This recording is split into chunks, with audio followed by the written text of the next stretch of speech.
afternoon, everybody. My name is Karla, and you have reached my FlossTube channel, Karla being Crafty. I am here today with another FlossTube Extra counter cooking video, Karla being Crafty in the kitchen, where I do very simple recipes using my counter appliances. Today is going to be another Instant Pot recipe. It will take about 45 minutes for the cooking part of it, and maybe 5-10 minutes for the prep, and we will end up with a nice delicious bowl of split pea soup for dinner tonight, and some for the freezer for dinner next week maybe. Okay, so the ingredients that I'm going to be using, again, these are my shortcut, simple kind of ways to basically do pantry cooking. As I've explained lots of times, I try and get ingredients that I can either keep in my pantry or in the freezer, because since I am single and only putting meals together for one person, I don't go to the grocery store very often. Actually, I don't really go to the grocery store very often at all. When I do order groceries, I order them to be delivered. And I want stuff that I can store for a longer period of time than perhaps fresh vegetables and fresh things would allow. So to that end, I ended up using a lot of like dried beans and other pantry staples. So again, we're going to be making split pea soup today. I'm going to be using Goya split peas. I actually use half a bag at a time when I do this, so I have a bag, but I have a full bag here, so I can just kind of show you what I'm using. And this is a pound of split peas, but I'm going to be using half of the bag today. And I'm going to be sauteing some vegetables to start with. I'm going to be using my garlic that, as I said, I get this bag of peeled garlic and then just throw it in the freezer. So it, lasts for however long, and then I just can throw a couple in to whatever recipe I'm cooking. I probably wouldn't use this if you want like fresh garlic in something, but for something that's been cooked, it's fine. And then for my vegetables that I'm going to saute to start, I found Cascadian Farm Organic Mirepoix mix. So basically it's frozen onion, carrots, and celery. I haven't always been able to find this, so if I can't find something like this, I can always find just chopped onions, but I thought it would be good to actually have the Mirepoix mix for this. And then split pea soup can be done vegetarian. In fact, I'm using a vegetable broth this time because I'm using up the box of broth that I used in my last video. So the last video that I did, which was the tuna, Mediterranean tuna and rice, I used about half a cup of broth. This is a 4-cup box, so I'll be using 2.5 cups of broth, and then if it looks like it needs a little bit more liquid, I might add some water as well. And then, of course, you don't have to add meat, but I do like to add meat, and this may be super controversial, but I actually like Spam. Spam is one of those, I think, love it or hate it kind of ingredients. Some people think it's absolutely disgusting, and some people love it. I fall on the I love it occasionally category. It's not something I would want to eat all the time, but every so often I like it. I didn't grow up ever eating ham, so I don't like ham. I know, which is contradiction. I don't know. I mean, my family has never been kosher. However, certain meats we just never ate. We never had ham at home. We never had maybe occasionally had pork chops. We had bacon and sausage, but just for some reason ham was never something that I ate growing up. So I didn't grow up eating it. I didn't grow up really liking it. And when I first tried Spam, I think a lot of people think that Spam is kind of disgusting. And again, it's a love it or hate it thing. I just kind of like it occasionally. I actually, this is the Spam Light, which I don't prefer if I'm going to be eating it like on a sandwich or something like that, which occasionally I actually do like it on a sandwich. But when it's cooked in something, it's fine. And, you know, so one of the things that I do like about this is, yes, Spam is freezable. So I'm going to use about half of this in this recipe, cubed up. And then the other half, I am going to go ahead and put in some freezer bags. And I'm going to freeze it. And it'll probably end up going into another batch of split pea soup, to be quite honest. Actually, you know what? I'm going to do it separately, just in case.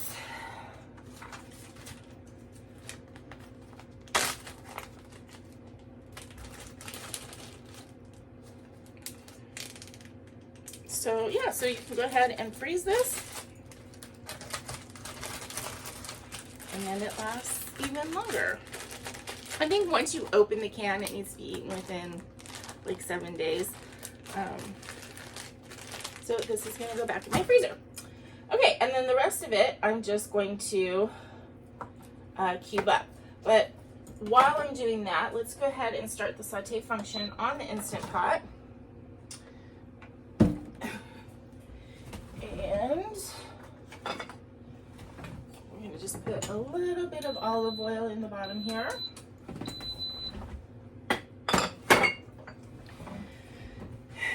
And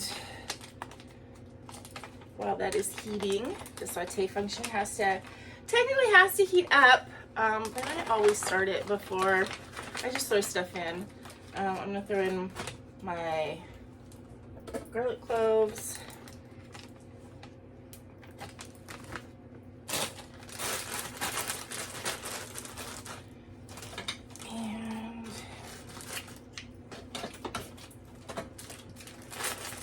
Of this. So this is 10 ounces. I'll probably use about a third to a half of this. And again, it's just frozen, chunks of celery, carrot, and onion. And I just threw it all over my kitchen. Lovely.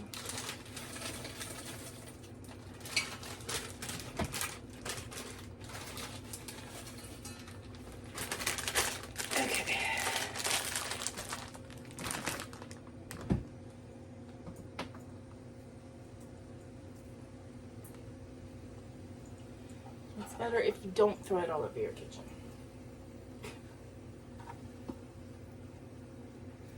Okay.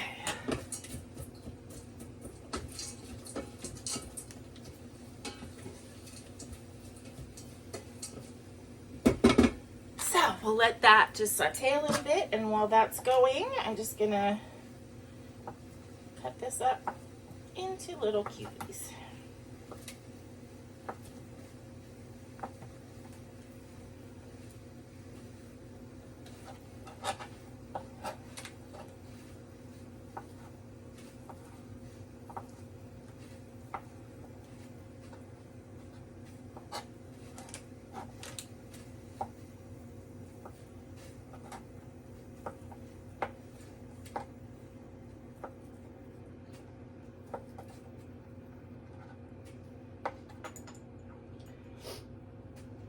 So I would love to know in the comments, like, what you guys think about Spam. Because as I said, I know it's a very diversifying food. Some people think it's just disgusting, and some people love it. Some people consider it like a staple, and, you know, then some people like me use it occasionally.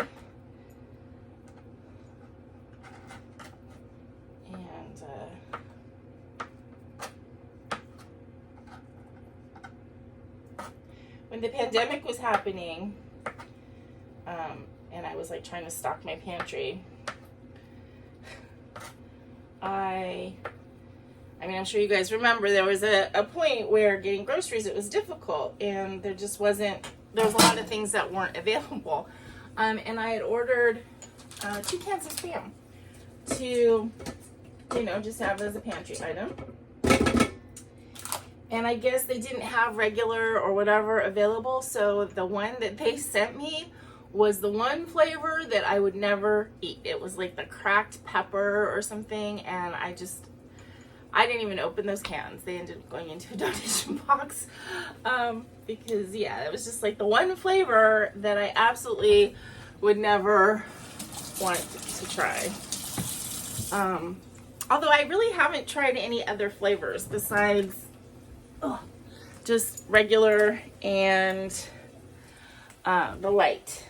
I think there's a turkey one too, and I may have tried that, but I don't think so. I'm gonna put these things back in the freezer.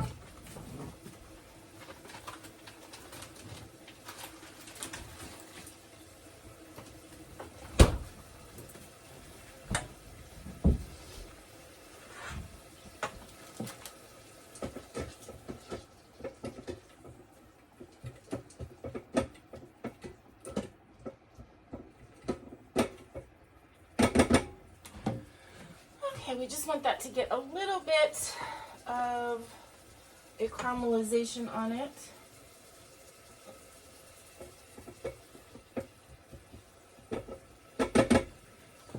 And I'm going to go ahead and stick the meat in there.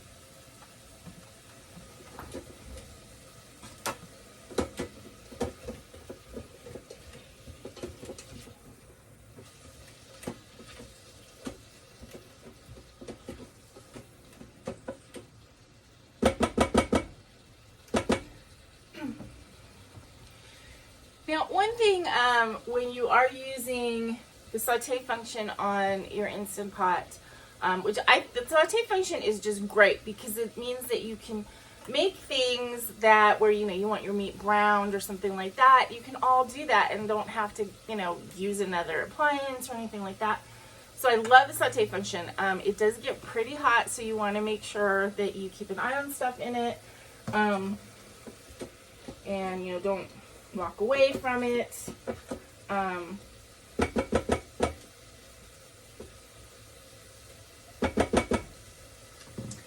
And I know a lot of people have said, and I mentioned this last time, that they're a little bit afraid of using an Instant Pot. Like, they may have one, but they don't want to use it. The pressure cooker thing has scared them. And I know that, like, when pressure cookers just came back into popularity a couple years ago, there were, like, things in the news about accidents and them exploding in people's faces, stuff like that. I think the Instant Pot, the brand, is relatively safe. I don't really feel scared of my Instant Pot. I would say that probably 75% of the time when I'm using it, I let it depressurize pretty naturally. Of course, you don't ever want to try and take the lid off before it's depressurized. There's safety things that you have to use with it. I've also, I think when they first started making the Instant Pots and, and other pressure cookers, there was a burn risk.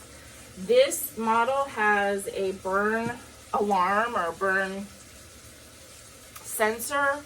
And in fact, there's certain recipes that you can't make in here. I mean, I don't care if you find the recipes. I tried to make a chicken and dumplings. It was too thick. It was too creamy. It did not work in the Instant Pot. I got the burn notice, and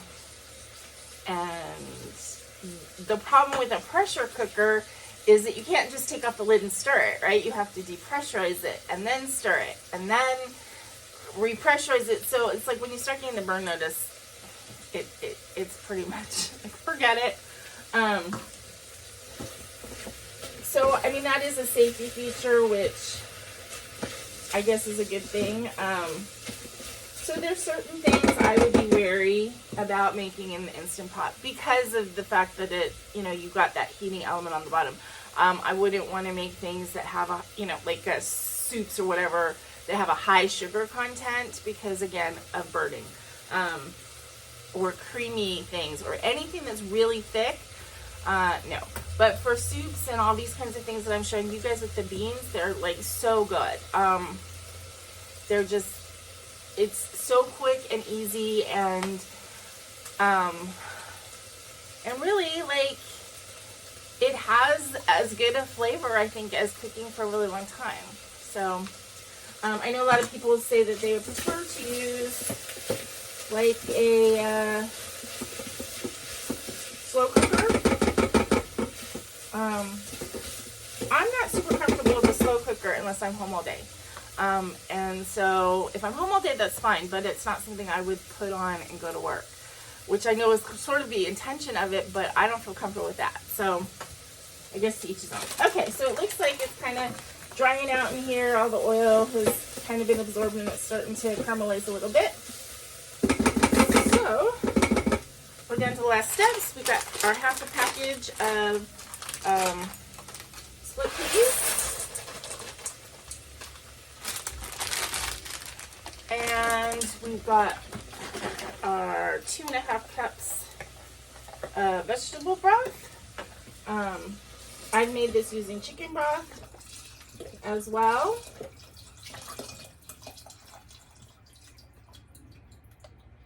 And I'm just, normally I would use a whole box of broth, so I'm going to go ahead and add some more water.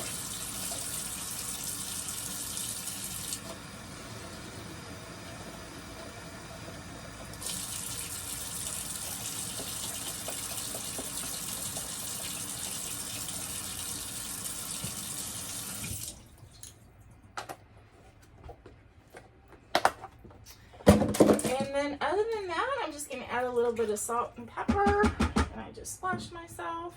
I'm going to go ahead and use celery salt. I use that a lot of times just because it just adds a little bit more flavor.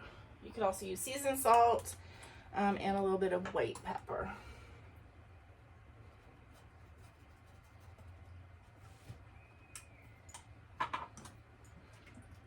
Of course, you can season it, you know, when you serve it as well. And other than that, I think that that's it.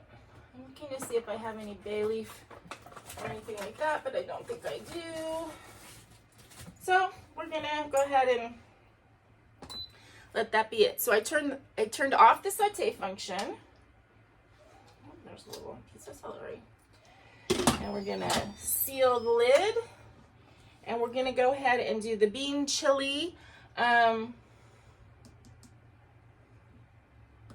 on the Instant Pot. Basically, these tabs just have a I think the only difference is that they have a preset time, which then you end up changing anyway.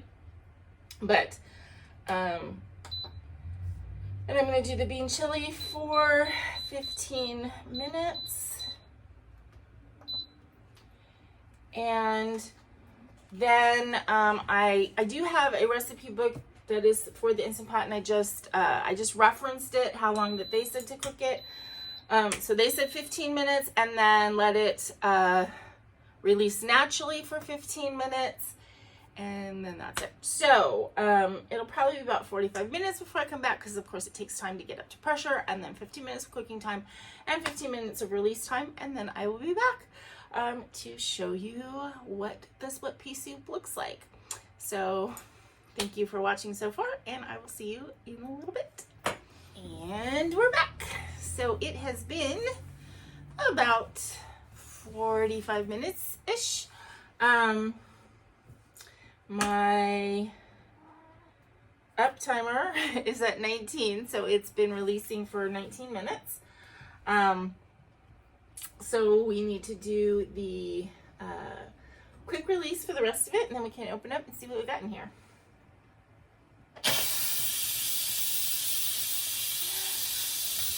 So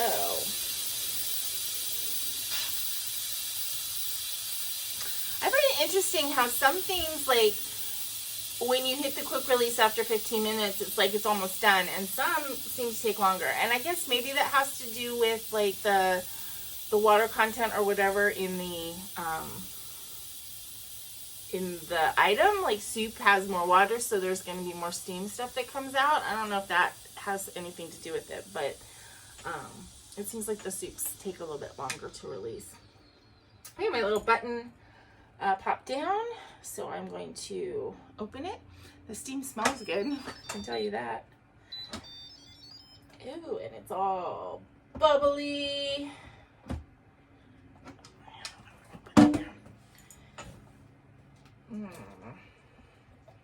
Looks like split pea soup, which admittedly is not the most beautiful of foods, but still, it does look tasty. Smells good. Now, split pea soup will thicken as time goes on. It's like when you freeze it, the soup that comes out is almost like, I don't want to say solid, but you definitely need to add a little water or broth. And sometimes even like the second day, you need to add water or broth. So let's just dish a little bit up so you guys can see it. This is nice because I had the vegetables that I have chunks of carrot in here, as well as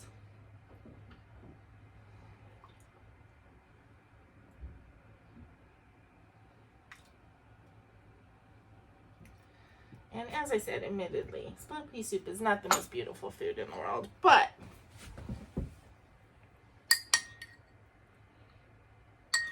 there we go.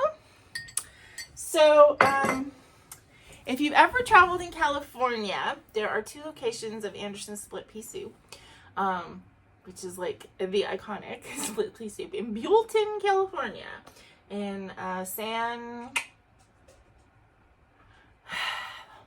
what is the second location? San something. Anyway, when you get their split pea soup, they serve it with like a little condiment bar. So the things that they have to put on your soup is sour cream, cheddar cheese, bacon bits, green onion. I think that's about it for toppings. When I eat split pea soup, usually I put a little sprinkle of Tabasco sauce on it sometimes, if I feel like that kick. If it needs a little salt at the table, because sometimes, because the beans sort of absorb salt, sometimes they need a little bit of extra salt. So sometimes I'll put a little sprinkling of salt on it. Occasionally I put cheddar cheese, but that's not really usually what I go for. And then today I'm going to be eating it. My white pepper just landed on the floor. With some Gargotto's rye chips. So these are like just the rye things that are in the Gargotto's snack mix. You can get just a bag of just the chips. So I thought this would be really good with that. So yeah, let me go ahead and taste it. Right? What kind of cooking video is it if you don't do a taste test? Very, very good. Very hot, but very, very good. Now, as you can see, I didn't like puree anything. Basically, for me, the split peas break down just enough. I like it when there's still a little bit of texture to them, but basically they break down on their own and you don't have to do anything with them. But that's basically it. Split pea soup is super easy, especially made in the Instant Pot. Of course, you can make it your own. You can make it completely vegetarian or vegan. You could make it with ham or ham on the bone to use that up. You can put bacon on the top. You could do whatever you want. I mean, again, these recipes that I'm giving you guys are more like ideas of methods and stuff. And so split pea soup, you can do whatever you want. But anyway, let me know if you're going to give this a try, if you have any additions or suggestions as far as toppings that are really good for split pea soup, because I'm definitely going to have a whole container of it in the freezer after tonight, after I have my dinner tonight. It's still a little bit early, so I'm probably gonna just let this stay warm for a little bit and then eat in about an hour or so. But anyway, thank you so much for spending this time with me. As I've said, I'm really enjoying doing these counter cooking videos and sharing them with you. I think the next one will be that pumpkin cake. I talked about it in my last video. I may not have talked about it in this one, but I have a pumpkin snack cake that I tried out yesterday. I didn't want to film it until I tried it because I'd never tried anything like this. It's super easy, very like minimal ingredients, and it makes just a really nice snack cake that's not really super sweet, but just really delicious and fall filling. So I think I might share that recipe with you next. But until I see you guys again, please remember to be content, be kind, and be crafty, even in the kitchen. Bye.